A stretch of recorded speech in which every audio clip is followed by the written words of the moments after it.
Good morning students. आज day 6 की class में हम एक नए टॉपिक को स्टार्ट करने जा रहे हैं और साथ में आज हमारा चैप्टर सेकंड भी स्टार्ट हो रहा है। तो चलिए आज की क्लास को हम स्टार्ट करते हैं।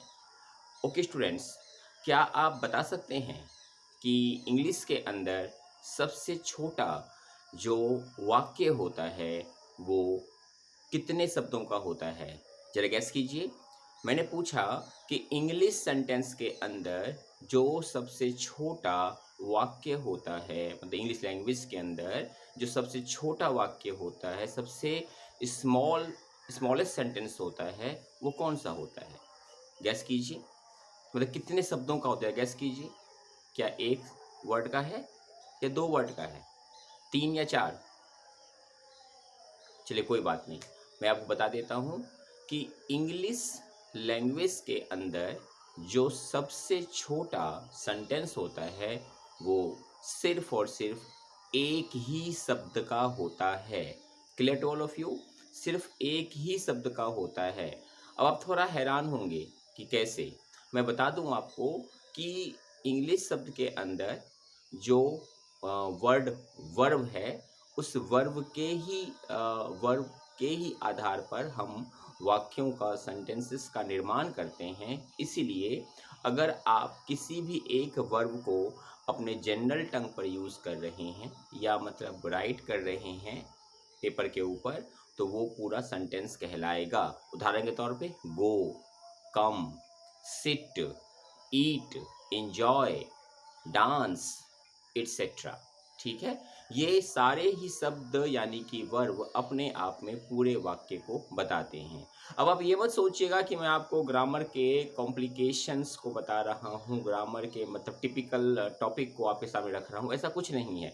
मुझे सिर्फ आपको एक जानकारी देनी थी, जिस जानकारी के अनुसार जो है मतलब मुझे आज का चैप्टर स्टार्ट करना है, चैप्टर सेकंड स्टार्ट करना है। तो आज के क्लास में हम सेंटेंस के ऊपर ही कुछ जानने के लिए जा रहे हैं। अच्छा, एक बात और बताइए कि जब हम मतलब कोई भी, मतलब हिंदी की बात कर रहा हूँ मैं, जब हम हिंदी में कोई भी सेंटेंस यानी कि वाक्य को बोलते हैं तो सबसे पहले हमारे ज़हन में कौन सी चीज़ आती है? मतलब मैंने ये पूछा कि हिंदी के वाक्यों को बोलते समय हम सबसे पहले क्या बोलते हैं? बिल्कुल, बिल्कुल। हाँ, देखिए, सबसे पहले अगर हम बात करें तो हिंदी वाक्य को बोलते समय हम पहले या तो जो है सब्जेक्ट उसका यूज़ करते हैं या फिर हम जो हैं वर्ब का यूज़ करते हैं। सेम यही ट्रेडिशन जो है वो मतलब हमारे इंग्लिश स्पीकिंग के अंदर भी होता है। फ़र्क सिर्फ़ इतना होता है कि हिंदी का स्ट्रक्चर जो है वो हमें मतलब सब्जेक्ट ऑब्जेक्ट वर्ब को बताता है, जबकि इंग्लिश के स्ट्रक्चर में हम सब्जेक्ट वर्ब ऑब्जेक्ट को पढ़ते हैं। बस इतना अंतर है। तीनों ही जो ये वर्ड हैं, सब्जेक्ट ऑब्जेक्ट वर्ब या सब्जेक्ट वर्ब ऑब्जेक्ट, ये हिंदी या इंग्लिश में आने ही हैं। ठीक है, तो मैं ऐसी कोई बात नहीं कर रहा हूँ आपसे कि मतलब आपको मैं, अब आप सोच रहे होंगे कि सर क्या आप ग्रामर के बारे में बताना शुरू कर दिया आपने, अब ये कौन मतलब इतना कौन इसको देखेगा, इतना तो बहुत ज़्यादा पढ़ना पड़ जाएगा। देखिए, पढ़ना नहीं है ज़्यादा, बस थोड़ा समझना है, थोड़ा कोशिश करना है कि किस तरह से हम सेंटेंसेस को बनाते हैं, कैसे हम मतलब जो हैं उसका निर्माण करते हैं। चलिए, ये बात मैं आपको बाद में बताऊँगा। आज की क्लास में हम सिर्फ ये जानेंगे कि सेंटेंस मतलब किसे कहते हैं और इसके कितने प्रकार होते हैं, और मैं आपको कोशिश करूंगा कि मैं आपको बहुत ही आसानी से इस टॉपिक को मैं आपको समझा सकूं। ठीक है, तो आज का टॉपिक आप देख पा रहे होंगे, मैंने यहाँ पे लिखा है सेंटेंस। मतलब हम आज चैप्टर सेकेंड, सॉरी, मैंने डे 5 लिखा है, डे 5 नहीं होगा, ये डे 6 होगा, ये मिस्टेक्स हो गई थी। ठीक है, तो आज का जो हमारा ये डे 6 है और डे 6 में हम सेंटेंस को जो है वो मतलब हम पढ़ने जा रहे हैं। अब सेंटेंस किसे कहते हैं? देखिए, एक बात आप ध्यान रखिएगा, मैं आपको बता रहा हूँ कि सेंटेंस यानी कि वाक्य शब्दों का एक समूह होता है। सेंटेंस यानी कि वाक्य शब्दों का एक समूह होता है, लेकिन इस बात को आपको ध्यान रखना पड़ेगा कि ये शब्दों का समूह जो है ये एक क्रमवार तरीके से हो, यानी कि एप्पल पाई ऑर्डर में सेंसफुल मीनिंग के साथ हो। मतलब शब्दों का समूह तो हम कह सकते हैं वाक्य को, लेकिन गलत होगा। शब्दों का समूह नहीं होता है, शब्दों का एक ऐसा समूह होता है जो एक मतलब मीनिंगफुल सेंस हमें दे सके, मीनिंगफुल बात हमें बता सके। मतलब अगर मैं कहूँ आपसे तो a group of word that makes a complete sense is called sentence. Clear to all of you? मैंने क्या कहा आपको? A group of word that makes a complete sense is called sentence. अब आप थोड़ा सोच रहे होंगे, अरे वाह, अब तो क्लास हमारी जो है बहुत ज़्यादा लेंथी होने वाली है और ये टॉपिक को पढ़ने में तो काफ़ी समय लग जाएगा, क्योंकि स्कूल्स में जो हमें पढ़ाया गया था इसके लिए तो मतलब 4-5 पीरियड या कभी कभी तो एक एक महीना का समय लग गया था। देखिए ऐसा कुछ यहाँ नहीं होगा, ठीक है, ऐसा कुछ भी नहीं होगा। मैं आपको कोशिश करूँगा कि जो सर्व करूँ वो मतलब आपको ईजी वे में सर्व करूँ। और एक बार और बता दूँ आपको मैं कि आपको यहाँ पे जो है 4-5 दिन या मतलब आपको महीना 2 महीना इस टॉपिक के ऊपर नहीं देना है, ठीक है। आज की क्लास में हम इसकी स्टार्ट करते हैं और आप देखेंगे कि बहुत ही आसानी से आप इस टॉपिक को समझ पा रहे हैं। तो पहली बात देखिए, मैंने इस टॉपिक को इसलिए लिया है ताकि मतलब जब हम आगे की टॉपिक्स को स्टार्ट करेंगे तो पता रहेगा कि हमें कि हम किस सीरीज़ में चल रहे हैं, किस सीक्वेंस में चल रहे हैं। ओके, तो हम स्टार्ट करते हैं। तो सेंटेंस यानी कि शब्दों का वह समूह जिसमें कि एक कोई अर्थपूर्ण मतलब तथ्य को बताया जा रहा हो, मीनिंगफुल सेंस को बताया जा रहा हो, that is the meaning of sentence. Okay, अब हम सेंटेंस की बात करते हैं तो सेंटेंस को जो है वो मतलब कितने पार्ट्स में बांटा गया है ये चीज़ हमें जानना जरूरी होगा। मतलब सेंटेंस को कितने पार्ट्स में बांटा गया हुआ है ये चीज़ जानना जरूरी होगा। इसके जानने के बाद ही आप इसको बेटरली जो है मतलब समझ पाएंगे, जान पाएंगे। That's why I am telling to you. Okay, तो सेंटेंस को अगर हम बांटते हैं तो सेंटेंस को पहले स्टेप में जो है वो स्टेटमेंट, ठीक है, STATEMENT स्टेटमेंट कहा गया है, ठीक है।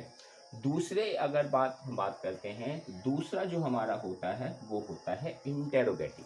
सेकंड की अगर मैं बात करूं आपसे तो सेकंड जो होता है वो होता है इंटेरोगेटिव। ओके, सेकंड मतलब इंटेरोगेटिव, मतलब हम इसके सेकंड काइंड को यानी कि सेकंड इसके जो रूप को जो है हम लेते हैं, ठीक है।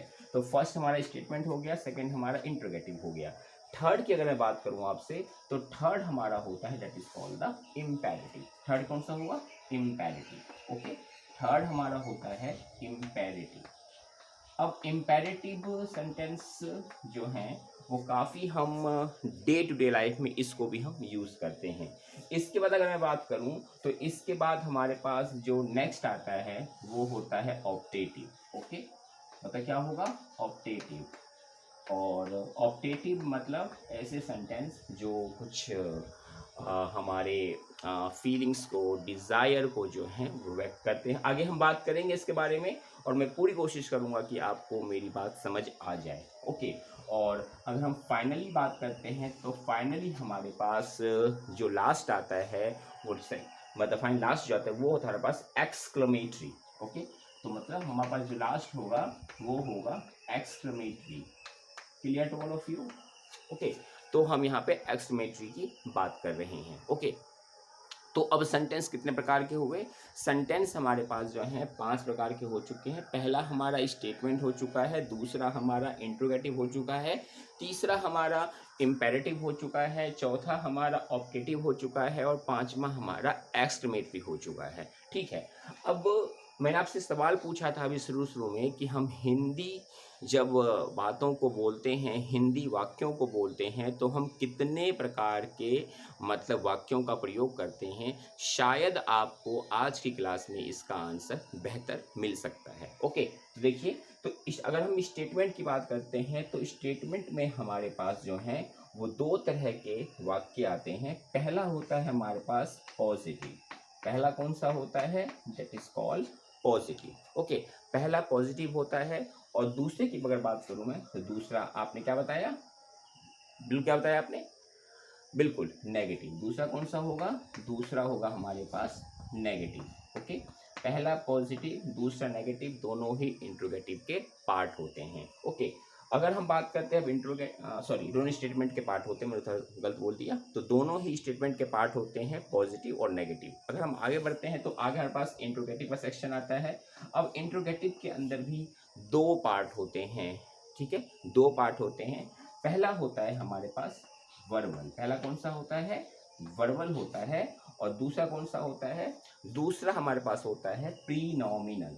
अब थोड़े से अजीब अजीब से वर्ड आ सकते हैं, आपको लग सकता है कि ये क्या हो रहा है, ठीक है, थोड़ा सा आप पेशेंस के साथ क्लास को समझिएगा, आपको सारी बातें जो हैं अपने आप समझ आएगी। तो दूसरा हमारा था प्रीनॉमिनल, मतलब इंट्रोगेटिव के दो पार्ट हुए, पहला हुआ वर्बल, दूसरा हुआ प्रीनॉमिनल। और इसमें भी हमारे पास जो है अगर हम बात करें तो हमारे पास दो तरह के वाक्य आते हैं। एक होता है मतलब क्वेश्चन वाला सेंटेंस, और दूसरा होता है क्वेश्चन के साथ नेगेटिव वाला सेंटेंस, ठीक है, क्वेश्चन के साथ नेगेटिव वाला सेंटेंस। ओ क्लियर? और जो दूसरा होता है इसमें भी हमारे पास जो है पहला आता है क्वेश्चन और दूसरा होता है क्वेश्चन के साथ नेगेटिव वाला सेंटेंस, ठीक है, क्वेश्चन प्लस नेगेटिव इसमें हमारे पास आता है। अगर हम बात करते हैं इम्पेरेटिव की, तो इम्पेरेटिव के अंदर भी हमारे पास दो तरह के सेंटेंस आते हैं, ठीक है, एक होता है पॉजिटिव सेंटेंस, दूसरा होता है नेगेटिव सेंटेंस। इसमें भी पॉजिटिव सेंटेंस और नेगेटिव सेंटेंस आता है। मतलब अगर देखा जाए तो हमारे पास स्टेटमेंट के दो पार्ट हैं, इंट्रोगेटिव के दो पार्ट हैं, उस इंट्रोगेटिव के दो पार्ट के दो पार्ट हमने आगे और बताया मैंने आपको, और फिर इम्पेरेटिव के दो पार्ट हैं। फिर बचता है हमारे पास ऑप्टेटिव और एक्सक्लेमेटरी, तो इसका कोई पार्ट नहीं होता है, ठीक है। इसमें कुछ चीज़ें हैं जो मैं आपको डिस्क्लोज करूँगा, आपसे मैं शेयर करूँगा, ठीक है। तो चलिए अब थोड़ी सी जानकारी और ले लेते हैं। ये क्योंकि आप सोच रहे होंगे कि इतना तो सर आपने बता दिया, ये सारी चीज़ लिखवा दिया, लेकिन ये तो हमने स्कूल में क्लासेस में पढ़ा है, अब इसका क्या यूज़ है, हम आखिर इसका यूज़ कैसे करें? तो बता दूं आपको मैं कि आपको जो मैं बताने वाला हूं उसके बाद आपको इसके ऊपर आज पूरे दिन जो है वर्कआउट करना है, ठीक है। तो पहले मैंने क्या बताया आपको? स्टेटमेंट। अब स्टेटमेंट के अंदर जो है हम उन्हीं सेंटेंसेस को यानी कि वाक्यों को लेते हैं जो कि हमें हाँ या ना बताता है। ध्यान रखिएगा, हाँ या ना बताता है।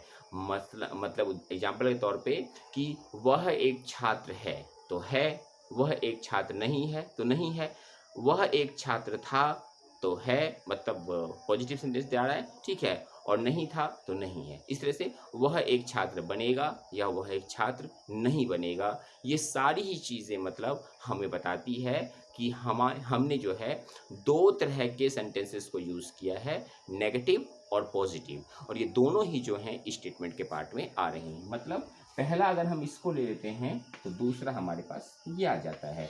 मतलब आज सुबह बहुत सुहानी है, कल की सुबह इतनी सुहानी नहीं थी, ठीक है। ये दोनों ही हमारे पास क्या हो गए? स्टेटमेंट के डिफरेंट पार्ट हो गए। मतलब जब आप इस बात को आप ध्यान रखेंगे कि स्टेटमेंट ध्यान नहीं रखना, आपको स्टेटमेंट ध्यान नहीं रखना है, आपको ध्यान रखना है कि आज सुबह सुहानी है और आज सुबह सुहानी नहीं है। ये दो तरह के सेंटेंस जो हैं हमने यूज़ किया है अपने बोलचाल की भाषा में। आपको स्टेटमेंट, आपको इंट्रोगेटिव, आपको प्रीनोमिनल, आपको वर्बल, ये सारी चीज़ें याद नहीं रखना है। मैंने ये सारी चीज़ें उनके लिए बताया है जो थोड़ा सा ग्रामर को डिटेल में पढ़ना चाहते हैं। बाकी अगर आपको लगता है कि ये चीज़ें कहाँ याद रह पाएंगी, ये तो बहुत टिपिकल चीज़ हो गया, इतना कौन याद रख पाएगा, तो इतना याद रखिएगा कि मैं एक छात्र हूँ, ठीक है, पहला, और दूसरा याद रखिएगा मैं एक छात्र नहीं हूँ। तो दो तो याद रख सकते हैं ना आप, बस ये दो ही चीज़ याद रखिएगा। चलिए नंबर 3 पे आते हैं। नंबर 3 हमारा होता है इंट्रोगेटिव। अब इंट्रोगेटिव का मतलब तो होता है कि क्वेश्चन पूछना, ठीक है। तो इंट्रोगेटिव में हमारे पास जो हैं दो तरह के सेंटेंस आते हैं, वर्बल और प्रीनोमिनल। तो ध्यान रखिएगा, वर्बल और प्रीनोमिनल। अब वर्बल क्या होता है? वर्बल वो होता है जहाँ पर आपको, देखिए वर्बल क्या होता है, आपको मैं वर्बल जो है वो होता है जहाँ पर आपको किसी भी हिंदी वाक्य के शुरू में ही जो है क्या शब्द मिल जाता है। वर्बल वो होता है जहाँ आपको किसी भी हिंदी सेंटेंस के शुरुआत में ही क्या मिल जाता है, क्या मैं एक छात्र हूँ, क्या मैं एक छात्र था। ठीक है, क्लियर हो गया। तो इसे हम कहते हैं, ठीक है, इसे हम कहते हैं वर्बल। और इसके भी दो तरह के सेंटेंस होते हैं। पहला होता है वर्बल, दूसरा मतलब पहला होता है क्वेश्चन और दूसरा आता है वर्बल प्लस नेगेटिव, जो मैं लिख रखा है। पहला होता है क्वेश्चन, ठीक है, पहला क्वेश्चन होता है और दूसरा होता है वर्बल प्लस नेगेटिव। मतलब लगता है कि मतलब आपको थोड़ा सा जो है वो क्लियर हो गया होगा कि मैंने आपको क्या बताया है। वर्बल के अंदर जो है हमारे पास दो पार्ट होते हैं। पहला जो है वो है, देखिए वर्बल के अंदर दो पार्ट हैं। पहला है क्वेश्चन और दूसरा है क्वेश्चन प्लस नेगेटिव। ओके, अब वर्बल में जो हमारे पास दो पार्ट आते हैं वर्बल के अंदर, पहला आता है क्वेश्चन और दूसरा आता है क्वेश्चन प्लस में नेगेटिव। आप देख पा रहे होंगे, पहला आता है क्वेश्चन और दूसरा आता है क्वेश्चन प्लस नेगेटिव। तो क्वेश्चन में क्या होता है कि हमने क्वेश्चन में क्या कहा कि शुरू में जो है वो हम क्या का यूज़ करेंगे, ठीक है। और क्वेश्चन प्लस नेगेटिव में क्या होगा, इसके अंदर हमारे पास, मैं थोड़ा सा बता देता हूँ। और सेकंड में जो है हमारे पास जो है वो क्या यूज़ करेंगे हम, क्या और साथ में नहीं, ठीक है, क्या और नहीं। मतलब क्या मैं एक छात्र हूँ और क्या मैं एक छात्र नहीं हूँ, क्या मैं एक छात्र था और क्या मैं एक छात्र नहीं था। ये दोनों ही वर्बल के जो है फॉर्म है। इट मीन्स क्या हो गया कि हमारे पास नंबर एक तो था मैं एक छात्र हूँ, मैं एक छात्र नहीं हूँ, दो हो गए थे। नंबर तीन है कि क्या मैं एक छात्र हूँ और नंबर चार है कि क्या मैं एक छात्र नहीं हूँ। मतलब चार तरह की बातें आपको सिर्फ ध्यान रखना है, सिर्फ आपको ये ध्यान रखना है कि चार तरह की बातें आपने मतलब अपने आज के डे में जो है रिवाइज करना है। और उसके बाद हमारे पास इम्पेरेटिव आता है, ऑपरेटिव आता है, एक्सक्लेमेटरी आता है। इसकी बातें मैं आपसे आज नहीं करूँगा क्योंकि थोड़ा सा क्लास लेंथी हो जाएगा और आपको टॉपिक थोड़ा सा जो है टिपिकल लगना शुरू हो जाएगा। तो आज की क्लास में आपने जो है वो हिंदी, क्योंकि हम हिंदी से ही इंग्लिश बोलेंगे, हम हिंदी से ही इंग्लिश बोलना शुरू करेंगे। तो आपको सिर्फ ध्यान रखना है कि चार प्रकार के हिंदी वाक्य होते हैं। अभी फिर ध्यान रखिए, चार प्रकार के हिंदी वाक्य होते हैं जिनमें पहला होता है, जिनमें पहला क्या होता है, जिनमें पहला होता है, था या गा। मतलब देखिए एग्जाम्पल है, मैं एक छात्र हूँ, मैं एक छात्र था, मैं एक छात्र बनूंगा, ये तो पहला हो गया। दूसरा, मैं एक छात्र नहीं हूँ, मैं एक छात्र नहीं था, मैं एक छात्र नहीं बनूंगा, दूसरा हो गया। तीसरा, क्या मैं एक छात्र हूँ, क्या मैं एक छात्र था, क्या मैं एक छात्र बनूंगा, ठीक है, ये तीसरा हो गया। और चौथा हो गया कि क्या मैं एक छात्र नहीं हूँ, क्या मैं एक छात्र नहीं था, या क्या मैं एक छात्र नहीं बनूंगा, ठीक है। तो चार प्रकार के सेंटेंसेस को ही आपको ध्यान रखना है। और आप आज जो भी कुछ सुने या जो भी कुछ मतलब किसी को कहें तो अपने आप से एक सवाल पूछिएगा, आखिर ये सेंटेंस कौन सा बोला है मैंने, ये सेंटेंस आखिर है कौन सा, ठीक है। कल बारिश हो रही थी, कल बारिश हो रही थी, आज बारिश नहीं हो रही है। क्या आज बारिश हो रही है, क्या कल बारिश नहीं होगी। आपने सुना ध्यान से। तो मैंने आपको चारों ही जो मैंने आपको आज सेंटेंसेस के बारे में बताया है, जो इसके काइंड्स के बारे में बताया है, वो आपको ध्यान रखना है। मतलब सिर्फ आज की क्लास जब आप ख़त्म कर लें, जब इसको देख लें इस वीडियो को, तो इसके बाद सिर्फ आपको चार ही बात ध्यान रखना है, नहीं है, क्या नहीं है, ठीक है। अब है की जगह आप गा या था का यूज़ करेंगे तो प्रेजेंट और फ्यूचर की बात हो जाती है। टेंस की बात नहीं कर रहा, मैं थोड़ा सा आपको बता रहा हूँ ये मोमेंट्स के बारे में, ठीक है। तो चार ही तरह की बातों का आपको ध्यान रखना है, आपको इसके ऊपर वर्कआउट करना है, ठीक है। और कोशिश करना है कि आप इसको आइडेंटिफाई कर सकें, क्योंकि अब आगे की क्लासेस में, नेक्स्ट क्लासेस में ऐसी बहुत सी चीज़ें आपके पास आएंगी। मैं इस वीक की बात नहीं कर रहा हूँ, मैं बात कर रहा हूँ कि जब हम आगे अपनी स्टडी को बढ़ाएंगे तो मुझे कुछ ना कुछ क्लू जो है आपको देना पड़ेगा। तो वो क्लू मैं बाद में दूँ, ऐसा है तो क्यों ना मैं आपको इसके बारे में थोड़ा सा पहले ही क्लियर कर दूं, ताकि हम एक सीक्वेंस में, एक सीरीज़ में चलें और हर एक चीज़ हमें बहुत ही आसानी से समझ आ जाए। ओके स्टूडेंट्स, तो मिलते हैं कल की क्लास में। और एक बात और, मैंने आपको कहा था कि मैं क्लासेस के बीच में आपको जो है मतलब एक नया वर्ड बताऊँगा, ठीक है? तो आज के लिए मैं अगर एक नए वर्ड की बात करूँ तो क्या होना चाहिए? क्योंकि मैं देखिए पिछली क्लासेस में 2 क्लासेस में मैंने आपको जो है 2 नए वर्ड्स बताए थे और काफ़ी अच्छा आपका रिस्पॉन्स रहा। तो अगर मैं आपसे आज की बात करता हूँ तो आज का वर्ड है माइटल, MYRTLE माइटल। अब माइटल क्या होता है? माइटल किसे कहते हैं? मेहंदी को, ठीक है? MYRTLE माइटल, माइटल मतलब हिंदी सॉरी मेहंदी, ठीक है? तो मुझे उम्मीद है कि आप काफ़ी एन्जॉयफुल तरीके से क्लास को एन्जॉय कर रहे होंगे, आगे भी करेंगे और थोड़ा-सा कोशिश कीजिए ना, ज़्यादा नहीं, रोज़ाना आधा घंटा दीजिए और मुझे उम्मीद है कि आप बहुत अच्छा कर सकते हैं। Okay, till then have a great day, let's meet tomorrow and with a new topic. Take care about yourself. Okay, bye and thank you.